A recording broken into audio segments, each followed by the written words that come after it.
戸川日本庭園研究室の戸川です。今回は五葉松の剪定を紹介したいと思います。一番やはり要望が多かった企画でありまして、やはり今の時代に沿ってるんではないかなと思ってこの荒滝を選びました。10年以上手入れされてないそうです。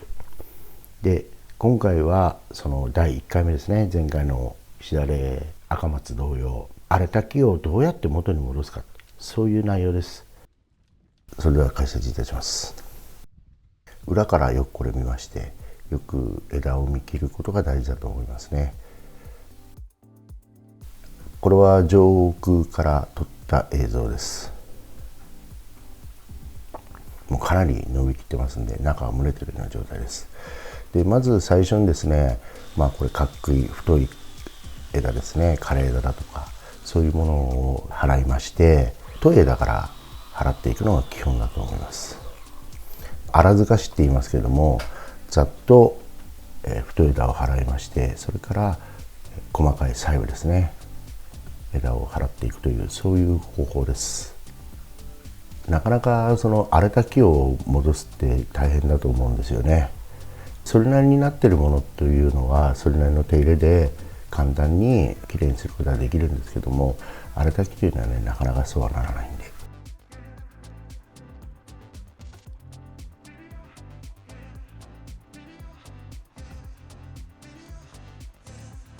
で、こちら下の部分、あまり手をかけてないところなんですけども、日当たりが悪いところはこうやって枝がそれなりに構成されています。裏側からよく見て枝を構成することが大事だと思いますね。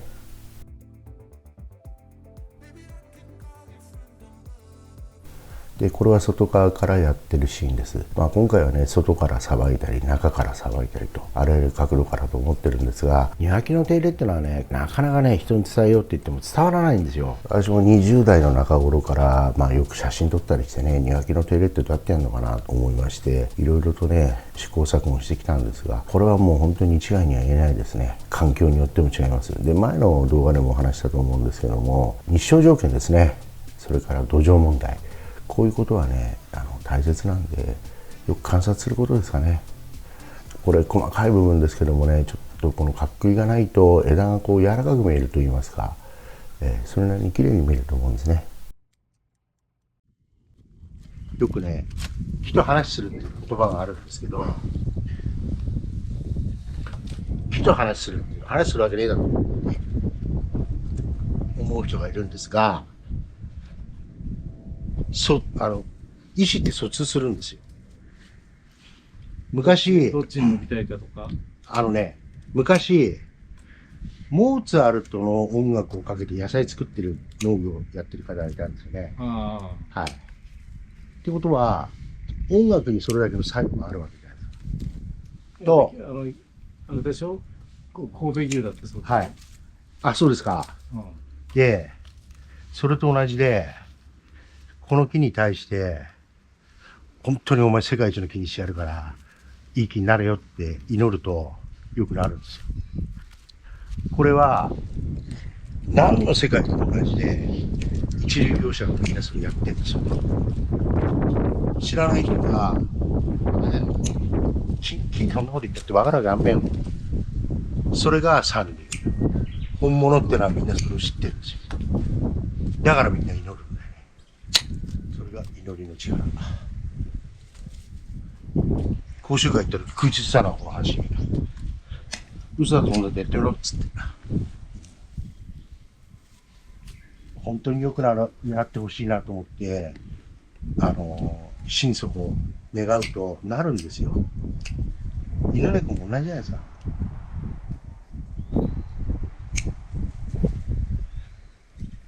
で、そういうことをバカにするね、民族になっちゃったの、日本人は。みんなそうだったのにね。いまだに変わんないもんね。本当に。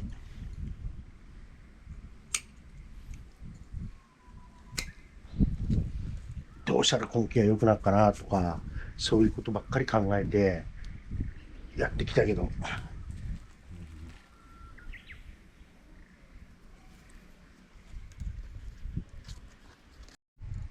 どんなに時間かけてもできないって言われた時に、あ、そうだろうなと思いましたよ。時間とお金があれば誰でもできるんだったら価値がないじゃないですか。結局。物の価値が。うん、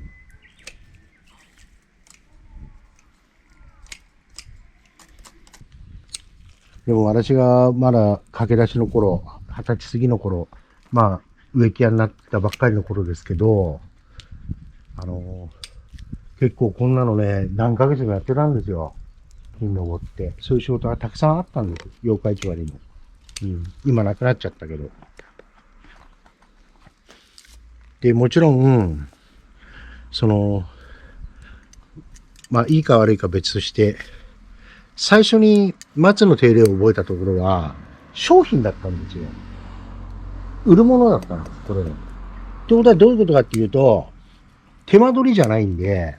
いい仕事をすればするほど高く売れるわけで、そこには最高峰の仕事をするっていう、あれがあったんですね。要はこれが商品だから、手抜きして、いい加減な仕事やって安くやりましたとかっていうのじゃなくて、全部それは値段乗っかってこう。値段が乗っかってくるわけなんで、だからやっぱりこういう細かいところもこういうのもこうよくやってましたね。うん。だから、例えばこの木一本だって、だいたい一人でやると一週間ぐらいやってました、当時は。うん。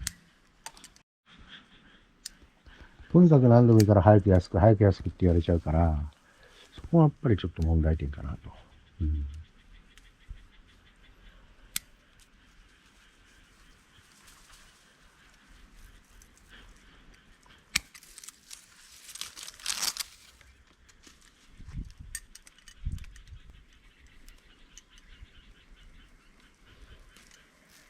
一応手入れはいろんなやり方するから、いろんな角度で、上からやるのも、下からやるのも、手前からやるのと、変えてっから、これ毎回毎回。うん。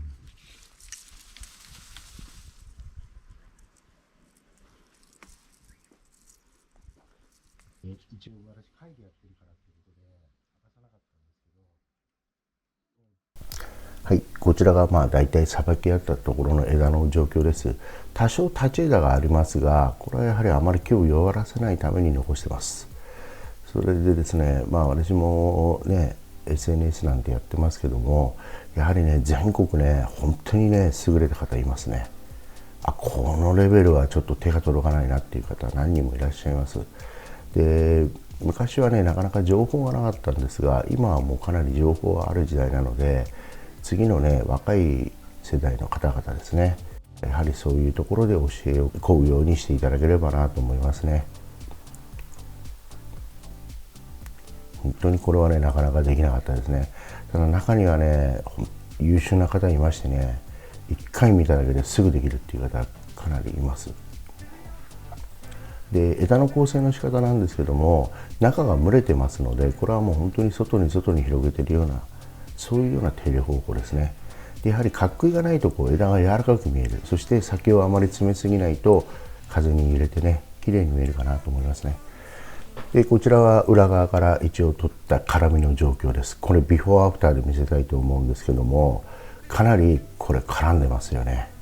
これをやっぱり整理しないと、不要枝っていうのは一生残るんで、払わない限りはもういつまでも残りますから、最初にこれをきちっと整理することが大切かなと思いますね。よくね、輪郭を整えるっていうのがいいっていう考え方もあります。それが決して悪いというわけではありませんが、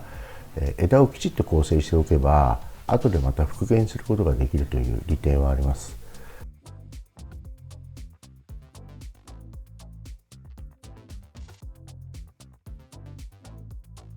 今回はこれ裏側からね、ちょっとハサミ入れてるところなんですけど、特によく刈り込みなんて言ってね、丸く刈るようになったバキなんかもそうですけど、大体これ戦後なんですね。明治の頃まではそういう手入れはほとんどなかったっていうふうに聞いてます。戦後、機械が発達したりね、刈り込みやった方がまあ数がこなせるっていう理由もあったのかもしれませんが、丸刈りするっていうことがありますが、本来は松同様を全て木はこう透かしてですね、さばくものだと思います。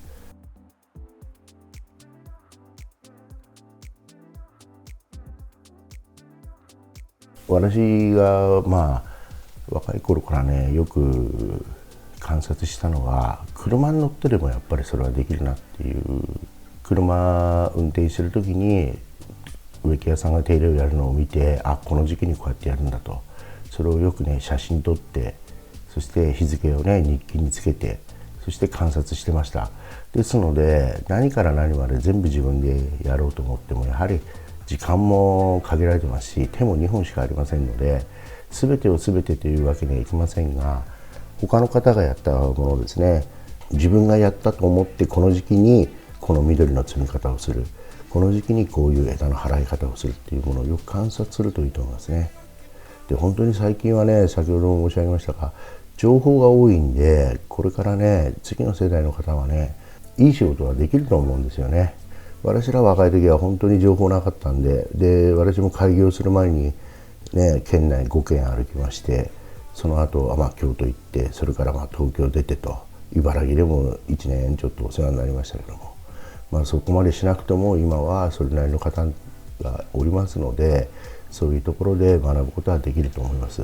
本当にこの仕事はいい仕事なんで、ぜひね次の世代の方々にはねやっていただきたいなと思うんですね。なかなかこの仕事人気がないらしくて、若い人たちがなかなか来ないんですけども、やはりね充実してますからね。庭作りだけでなく、庭木の手入れにしてもこれ自己実現できるんで、そういう点ではねあまり学歴とかも関係ないですしね、本当にいい仕事ができれば充実した人生が送れるんじゃないかなというふうに思ってます。で、あとは細かいところですね、かっくい取って枝をすいて、そして5年この木だと大体5年先ですかねにを目安に仕上げていくという、そういうような方法ですね。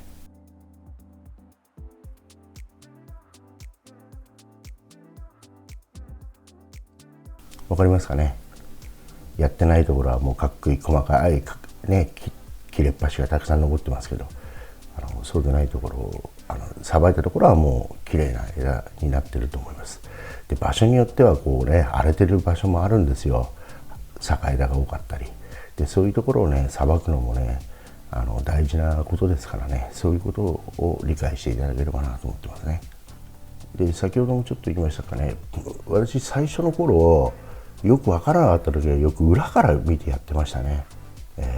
上から見るとどうしても覆われててなかなか枝が見切れなかったんですが、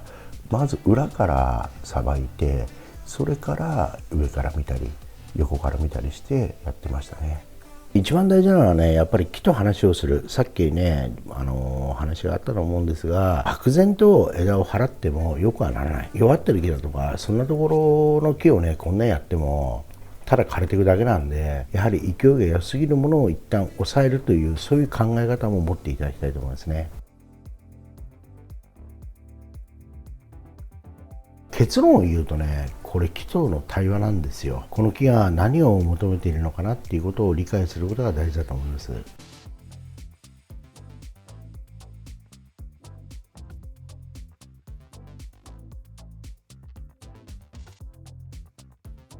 はい、で大体一通り枝をさばいたところです。で、この枝が最初はねこんなもんなんですけど、だんだんこう密になってきますので、外に広がっていってきれいに摘むようになると良くなるんではないかなと思いますね。は